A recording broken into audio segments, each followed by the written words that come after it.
19वां अध्याय महाराज पृथु के 100 अश्वमेध यज्ञ। श्री मैत्रेय जी कहते हैं, विदुर जी, महाराज मनु के ब्रह्मावर्त क्षेत्र में जहाँ सरस्वती नदी पूर्व मुखी होकर बहती है, राजा पृथु ने 100 अश्वमेध यज्ञों की दीक्षा ली। यह देखकर भगवान इंद्र को विचार हुआ कि इस प्रकार तो पृथु के कर्म मेरे कर्मों की अपेक्षा भी बढ़ जाएंगे, इसलिए वे उनके यज्ञ महोत्सव को सहन न कर सके। महाराज पृथु के यज्ञ में सबके अंतरात्मा सर्वलोक पूज्य जगदीश्वर भगवान श्री हरि ने यज्ञेश्वर रूप से साक्षात दर्शन दिया था।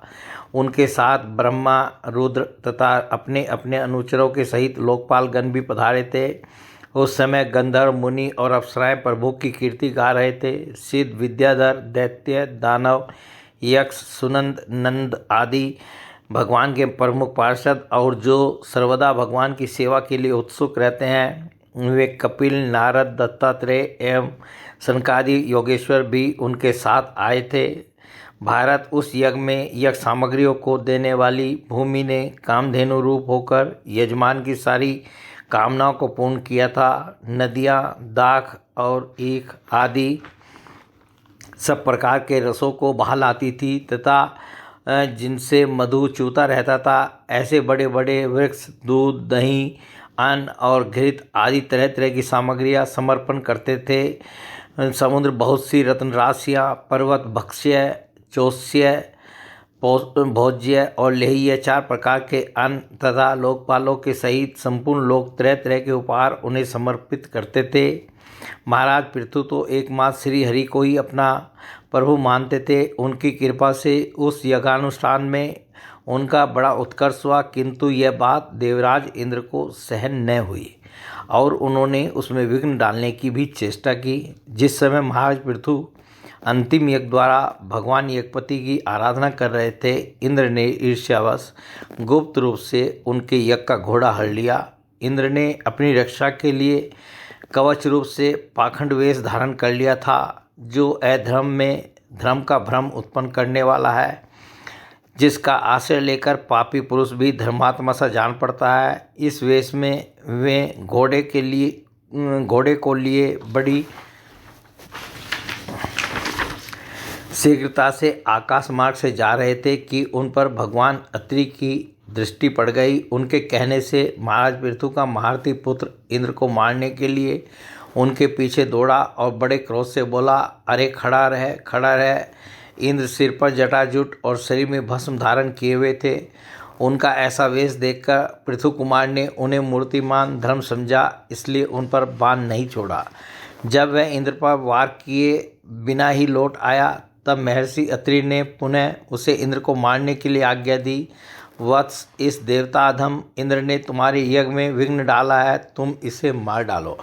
अत्रि मुनि के इस प्रकार उत्साहित करने पर पृथु कुमार क्रोध में भर गया। इंद्र बड़ी तेजी से आकाश में जा रहे थे। उनके पीछे वह इस प्रकार दौड़ा जैसे रावण के पीछे जटायु। सर्गपति इंद्र उसे पीछे आते देख उस वेश और घोड़े को छोड़कर वहीं अंतर्ध्यान हो गए और वह वीर अपना यज्ञ पशु लेकर पिता की यज्ञशाला में लौट आया।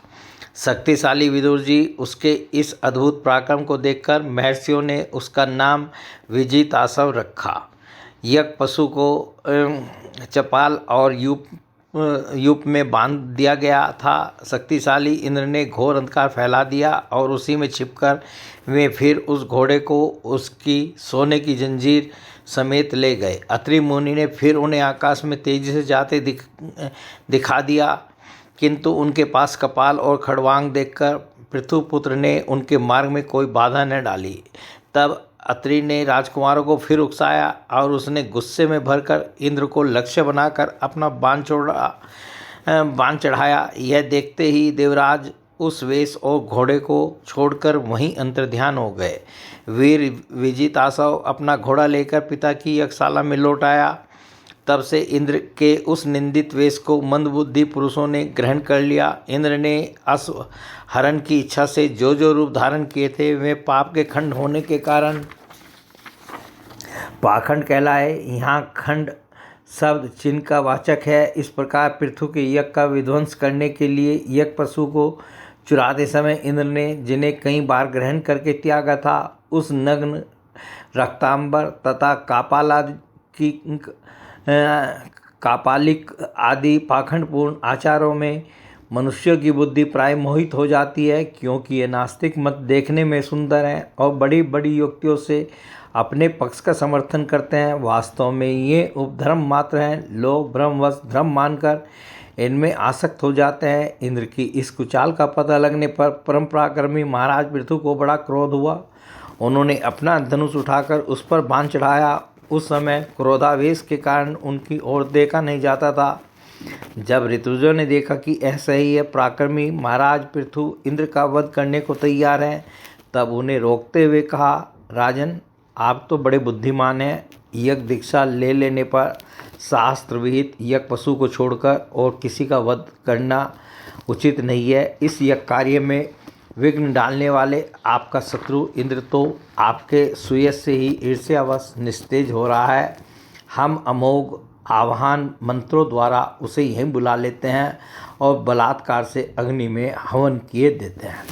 विदुर जी यजमान से इस प्रकार सलाह करके उसके द्वारा याजकों ने क्रोधपूर्वक इंद्र का आह्वान किया। वे श्रुवा द्वारा आहुति डालना ही चाहते थे कि ब्रह्मा जी वहाँ आकर उन्हें रोक दिया। वे बोले, याजकों, तुम्हें इंद्र का वध नहीं करना चाहिए। यह यज्ञ संज्ञक इंद्र तो भगवान की ही मूर्ति हैं। तुम यज्ञ द्वारा जिन देवताओं की आराधना कर रहे हो वे इंद्र के ही तो अंग हैं और उसे तुम यज्ञ द्वारा मारना चाहते हो। पृथु के इस यज्ञानुष्ठान में विघ्न डालने के लिए इंद्र ने जो पाखंड फैलाया है वह धर्म का उच्छेदन करने वाला है। इस बात पर तुम ध्यान दो। अब उससे अधिक विरोध मत करो, नहीं तो वह और भी पाखंड मार्गों का प्रचार करेगा। अच्छा, परम यशस्वी महाराज पृथु के 99 ही यज्ञ रहने दो। फिर महर्षि पृथु से कहा, राजन, आप तो मोक्ष धर्म के जानने वाले हैं, अतः अब आपको इन यज्ञानुष्ठानों की आवश्यकता नहीं है। आपका मंगल हो। आप और इंद्र दोनों ही पवित्र कीर्ति भगवान श्री हरि के शरीर हैं, इसलिए अपने ही स्वरूपभूत इंद्र के प्रति आपको क्रोध नहीं करना चाहिए। आपका यह यज्ञ निर्विघ्न समाप्त नहीं हुआ, इसके लिए आप चिंता न करें। हमारी बात आप आदरपूर्वक स्वीकार कीजिए। देखिए, जो मनुष्य विधाता के बिगाड़े हुए काम को बनाने का विचार करता है उसका मन अत्यंत क्रोध में भरकर भयंकर मोह में फंस जाता है। बस इस यज्ञ को बंद कीजिए। इसी के कारण इंद्र के चलाए हुए पाखंडों से धर्म का नाश हो रहा है, क्योंकि देवताओं में बड़ा दुराग्रह होता है। जरा देखिए तो, जो इंद्र घोड़े को चुराकर आपके यज्ञ में विघ्न डाल रहा था, उसी के रचे हुए इन मनोहर पाखंडों की ओर सारी जनता खींचती चली जा रही है। आप साक्षात विष्णु के अंश हैं। वेन के दुराचार से धर्म लुप्त हो रहा था। उस समयोचित धर्म की रक्षा के लिए ही आपने उसके शरीर से अवतार लिया है। अतः प्रजापालक पृथु जी, अपने इस अवतार का उद्देश्य विचार कर आप भृगु आदि विश्व रचयिता मुनीश्वरों का संकल्प पूर्ण कीजिए। यह प्रचंड पाखंड पथरूप इंद्र की माया अधर्म की जननी है, आप इसे नष्ट कर डालिए। श्री मैत्रेय जी कहते हैं, लोक गुरु भगवान ब्रह्मा जी के इस प्रकार समझाने पर प्रबल पराक्रमी महाराज पृथु ने यज्ञ का आग्रह छोड़ दिया और इंद्र के साथ प्रीतिपूर्वक संधि भी कर ली। इसके पश्चात जब वे यज्ञांत स्नान करके निवृत्त हुए तब उनके यज्ञों से तृप्त हुए देवताओं ने उन्हें अभिष्ट वर दिए। आदिराज पृथु ने अत्यंत श्रद्धापूर्वक ब्राह्मणों को दक्षिणाएं दी तथा ब्राह्मणों ने उनके सत्कार से संतुष्ट होकर उन्हें अमोघ आशीर्वाद दिए। वे कहने लगे, महाभाव, आपके बुलाने से जो पितर, देवता, ऋषि और मनुष्य आदि आए थे उन सभी का आपने दान मान से खूब सत्कार किया। बोलिए भगवान श्री कृष्ण की जय।